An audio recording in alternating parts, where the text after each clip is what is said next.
ഗാസയിൽ ഹമാസ് ഭീകരർ ഇക്കഴിഞ്ഞ ദിനം 33 തടവുകാരെ മോചിപ്പിച്ചിരുന്നു. തടവറയിൽ അനുഭവിച്ച പീഡനങ്ങളെക്കുറിച്ച് ഭയത്തോടെയല്ലാതെ അവർക്കിപ്പോഴും ഓർക്കാനാകില്ല.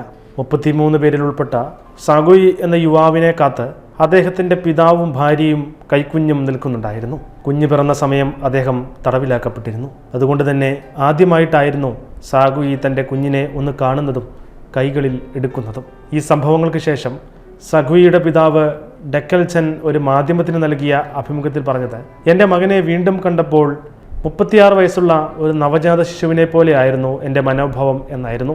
ഹമാസ് ഭീകരർ നടത്തിയ ആക്രമണത്തെ പ്രതിരോധിക്കുന്നതിനിടെയായിരുന്നു സാഗുയി ഇവരുടെ പിടിയിലാകുന്നത്. ഈ സമയം ഗർഭിണിയായ ഭാര്യയും മക്കളും ഭവനത്തിൽ ഒളിച്ചിരുന്നതിനാൽ അവർ ഭീകരരുടെ പിടിയിലായില്ല. പരിക്കേറ്റ സാഗുയെ അവർ ബന്ദിയാക്കിയ ശേഷം അതിർത്തിക്ക് പുറത്തുള്ള ഗാസ പട്ടണത്തിലെ ഖാൻ യൂനിസിൽ ഉച്ചയോടെ എത്തിച്ചു. അവിടെ നിന്നും ഒരാശുപത്രിയിലേക്ക് കൊണ്ടുപോയ ശേഷമായിരുന്നു ശരീരത്തിനേറ്റ മുറിവുകൾക്ക് പ്രാഥമിക ശുശ്രൂഷകൾ നൽകിയത്. സാഗുയുടെ പിതാവ് വിശദീകരിച്ചു. മകനെ അവർ കൊന്നുകളഞ്ഞെന്നായിരുന്നു ആദ്യം കരുതിയത്. ആദ്യത്തെ ബന്ദിമോചനം കഴിഞ്ഞ് 2 മാസം കഴിഞ്ഞാണ് അവൻ ജീവിച്ചിരിപ്പുണ്ടെന്ന വിവരങ്ങൾ ഞങ്ങൾക്ക് ലഭിച്ചതെന്നും പിതാവ് പറഞ്ഞു.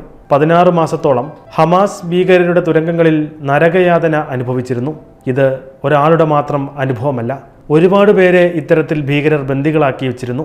അതിൽ ഒരുപാട് പേർ ഈ നാളുകളിൽ മോചിതരാവുകയും ചെയ്തു. മോചിപ്പിക്കപ്പെട്ടവരെ കൂട്ടിക്കൊണ്ടുപോകാനെത്തുന്ന ബന്ധുമിത്രാദികളുടെ വൈകാരികമായ കണ്ടുമുട്ടലിന്റെ ദൃശ്യങ്ങൾ കണ്ണീരോടെ അല്ലാതെ നമുക്ക് കാണാൻ സാധിക്കില്ല.